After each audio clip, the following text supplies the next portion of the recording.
We are going to discuss about cell cycle in this video. Cell cycle होता क्या है? Cell cycle is the ordered sequence of events that occur in a cell for the preparation of cell division. ये एक sequence of events है जो कि cell में होते हैं, occur होते हैं, क्यों होते हैं? So that the cell could prepare for the cell division. Right ये सीरीज ऑफ इवेंट्स हैं जिसमें सेल खुद को डुप्लीकेट करता है. Series of events means one after other. Right इसमें क्या डुप्लीकेट करता है? सेल हमारा जेनेटिक मटेरियल जिसे डीएनए बोलते हैं. Synthesizes other constituents like organelles. Organelles बताया था लास्ट वीडियो में, स्मॉल ऑर्गन्स होते हैं सेल के. राइट उसको डुप्लीकेट करता है and gets divided into 2 parts. और 2 पार्ट्स में एक सेल को डिवाइड करता है, इसे बोलते हैं सेल साइकिल. अब ये सेल साइकिल जो है ये 2 फेसेस में अकर होता है. First is the interface and second one is the mitosis phase. Right अब बात करते हैं सबसे पहले इंटरफेस की. सेल अपना मोस्ट ऑफ द टाइम इस फेस में रहता है क्योंकि इसमें उसने ग्रो करना है, रेप्लिकेट करता है अपने क्रोमोसोम्स को एंड प्रिपेयर करता है सेल डिवीजन के लिए. अब इंटरफेस को आगे 3 फेसेस में डिवाइड किया गया है. फर्स्ट है गैप 1 जिसे G1 कह के डिनोट करते हैं. इसमें क्या होता है? इंक्रीज करता है सेल अपने साइज को. दूसरा है सिंथेसिस जिसको S फेस कह के डिनोट करते हैं. इसमें सेल कॉपी करता है अपने डीएनएस को. और तीसरा है गैप 2. इसमें सेल प्रिपेयर करता है खुद को डिवीजन के लिए. राइट अब हम बात करते हैं माइटोसिस की जिसे M स्टेज कह के डिनोट करते हैं.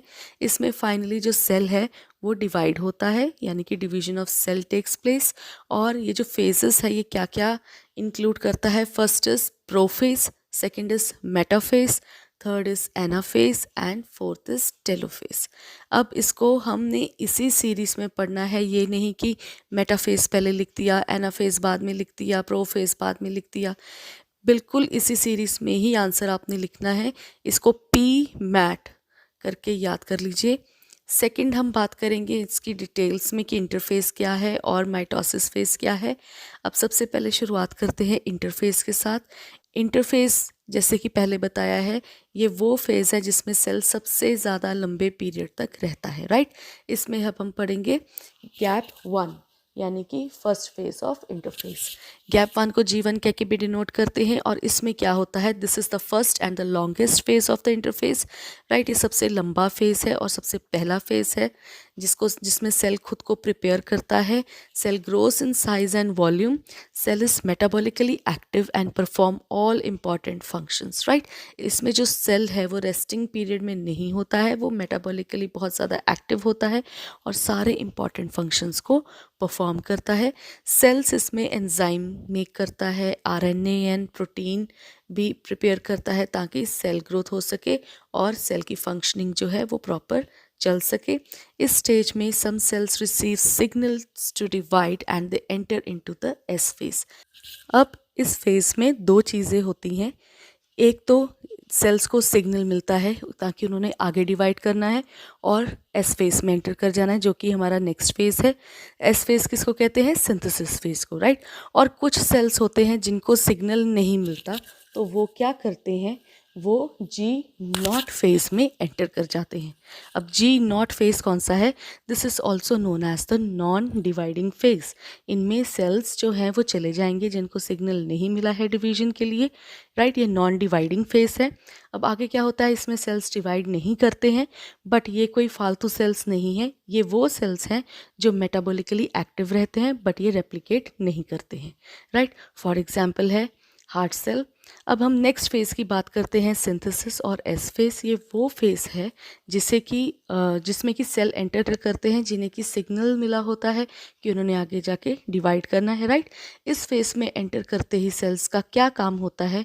वो अपना जो डीएनए सिंथेसिस है उसको डेवलप कर लेते हैं या फिर डीएनए रेप्लिकेशन इसमें अकर होता है। डीएनए रेप्लिकेशन वर्ड का क्या मतलब है? Chromosomes replicate to form two identical copies of DNA, right. इसमें जो क्रोमोसोम्स हैं वो रेप्लिकेट करते हैं, डेवलप करते हैं ताकि वो same identical copies of DNA बना सके, दो आइडेंटिकल कॉपी ऑफ डीएनए बना सके, राइट। अब यहाँ पे जो अमाउंट ऑफ डीएनए है वो डबल होगा, यानी कि क्रोमैटिड्स है वो डेवलप होंगे, और जो क्रोमोसोम है वो सेम ही रहेगा, राइट। जैसे कि 46x क्रोमोसोम है तो वो 46x क्रोमोसोम ही रहेगा, यहाँ पे सिर्फ क्रोमैटिड्स यानी कि डीएनए डबल होंगे, राइट। अब जो सेंट्रोसोम है वो भी अपने ऑर्गेनेल्स को डुप्लीकेट करेगा, राइट। आप सेंट्रोमियर देख रहे हैं, राइट, ये सेंट्रोसोम का ही पार्ट है, राइट। तो यहीं पर ही सेंट्रोसोम है। अब हम देखते हैं G2 फेज की। जैसे कि सिंथेसिस फेज में हमने पढ़ा है कि सेल जो है अपना डीएनए सिंथेसिस डेवलप कर लेता है, और G2 फेज जो है उसमें रेप्लिकेशन ऑफ डीएनए स्टार्ट हो जाती है, राइट। इस स्टेज में जो है सेल फाइनली डिवीजन के लिए प्रिपेयर हो जाता है, और इसमें further growth and preparation for sale division होती है सेल की। आगे जो न्यू डीएनए है उसको इस फेज में चेक किया जाता है कि उसमें कोई एरर्स तो नहीं है, राइट। वो सारा कुछ G2 फेज में होगा। अब आगे बात करते हैं, ये ट्यूबुलर प्रोटीन जो है वो इंक्रीज हो जाएगा, क्लियर, राइट। अब इसी के साथ हमारा इंटरफेस जो है वो ख़त्म होता है। इसमें सेल क्या है, पूरा प्रिपेयर है ताकि वो माइटोसिस में यानी कि फर्दर सेल डिवीजन में जा सके, right. Now we are going to talk about mitosis. अब ये वो स्टेज है जिसमें फाइनली जो सेल है डिवीजन के अंदर जाएगा। अब माइटोसिस क्या है? It is the process in which the single cell divides into two identical daughter cells. ये वो प्रोसेस है जिसमें सिंगल सेल जो है, एक सेल जो है वो डिवाइड होकर two identical means two similar daughter cells को बनाएगा, राइट। अब हमने बात की थी जो ह्यूमन बींग्स है वो कैसे ओरिजिनेट हुए थे, from a single cell called zygote, right. उसमें माइटोसिस हुआ। माइटोसिस यानी कि एक सेल जो है वो टू आइडेंटिकल सेल्स में टूटता गया और एक सेल से हम लोग ट्रिलियंस ऑफ सेल वाले बन गए हैं, यानी कि मल्टी सेलुलर ऑर्गेनिज्म बन गए हैं, राइट। जो मेजर पर्पस है वो क्या है माइटोसिस का? ये है growth and to replace the worn out cells, right. अब माइटोसिस में क्या है कि जो सेल्स की ग्रोथ हो, कि एक सेल से आगे बहुत सारे सेल्स बने, और जो वोन अप सेल्स हैं, राइट, वोन आउट सेल्स हैं, उनको रिप्लेस किया जा सके। This is a continuous process involving 4 different stages. अब इसमें कौन से 4 डिफरेंट स्टेजेस है? सबसे पहले है प्रोफेज, सेकंड है मेटाफेज, थर्ड है एनाफेज एंड लास्ट है टेलोफेज, राइट। अब हम सबसे पहले बात करेंगे प्रोफेज की। It is the first stage of cell division that begins after the interphase. अब immediately जैसे इंटरफेस ख़त्म होता है, सेल माइटोसिस में एंटर करता है, तो वो कौन से फेस में एंटर करेगा? प्रो फेस में एंटर करेगा। I am repeating again students कि जो सीरीज़ है इसको हिलाना मत, पहले मेटाफेस मत लिख देना या टेलोफेस मत लिख देना। सीरीज़ ऑफ इवेंट्स बोला गया है इसको डेफिनेशन में, तो आपने स्टेप बाय स्टेप ही चलना है, प्रोफेस से स्टार्ट करना है, राइट। अब आगे क्या है कि before entering prophase DNA has already been replicated, right. हमने पढ़ा है इंटरफेस में जो डीएनए है वो डेवलप हो चुका है, रेप्लिकेट हो चुका है। अब ये जो फेज़ है ये किस किस चीज़ों के साथ डील करेगा? सबसे पहले है कंडेंसेशन ऑफ क्रोमैटिन। अब ये जो कंडेंसेशन ऑफ क्रोमैटिन है ये क्या चीज़ है? During interface chromatin is in least condensed state and appears loosely distributed throughout the nucleus. अब ये क्रोमैटिन क्या है? ये complex molecule of DNA and protein है, राइट। ये जो इंटरफेस में क्या था, ये लूजली बाउंडेड था। ड्यूरिंग प्रोफेस क्या हुआ कि ये जो क्रोमैटिन था ये कंडेंस होता गया, मीन्स हार्ड होता गया, श्रिंक होता गया, ताकि फर्दर फेसेस में जब क्रोमोसोम्स डिवाइड हो, सेल डिवाइड हो, राइट, तो क्या होगा कि जो 2 नए डॉटर सेल्स बन रहे हैं उनमें इक्वल क्रोमोसोम्स के नंबर हैं वो रिस्टोर हो सके, राइट। अब हम बात करते हैं इसी में सेकंड प्रोफेज में सेकंड स्टेप की। वो क्या है? मूवमेंट ऑफ सेंट्रोसोम की। अब जैसे हमने पढ़ा है पिछले फेज में कि सारे ऑर्गेनेल्स जो हैं सेल के वो डेवलप हो जाते हैं, राइट। अब ये जो सेंट्रोसोम है, क्लियर, ये भी क्या है? डेवलप हो चुका था। अब इसने क्या करना है? 2 सेंट्रोसोम्स हैं हमारे पास। अब दोनों सेंट्रोसोम्स ने क्या करना है? ऑपोजिट डायरेक्शन में चलना स्टार्ट कर देना है। दोनों ने ऑपोजिट साइड्स पे जाके एक दूसरे से फार्देस्ट पॉइंट्स पे जाके खड़े हो जाना है। अब इनका काम क्या है, इन्होंने स्ट्रेचिंग मैकेनिज्म क्रिएट करना है, स्टार्ट करना है सेल के अंदर, जिसकी वजह से क्या होगा, जो थर्ड स्टेप है वो अकर होगा, यानी कि फॉर्मेशन ऑफ माइटोटिक स्पिंडल होगा। अब आपको पता है कि जो सेंट्रोसोम्स हैं उनके अंदर सेंट्रियोल्स होते हैं, और वो जो सेंट्रियोल्स होते हैं जब वो एक दूसरे से दूर होते हैं, जैसे उनमें स्ट्रेचिंग प्रॉपर्टी की वजह से क्या होगा, स्ट्रेचिंग मैकेनिज्म की वजह से क्या हो जाएगा कि वो टीयर आउट हो जाएंगे और उनमें से जो स्पिंडल फाइबर्स हैं वो बाहर आ जाएंगे। जैसे कि हम एक एग्जांपल लेते हैं, कपड़ा अगर बीच में से फट जाए तो वो रेशे रेशे निकल आते हैं कपड़े के, राइट। जो थ्रेड्स होते हैं वो अपीयर होने लग जाते हैं, राइट।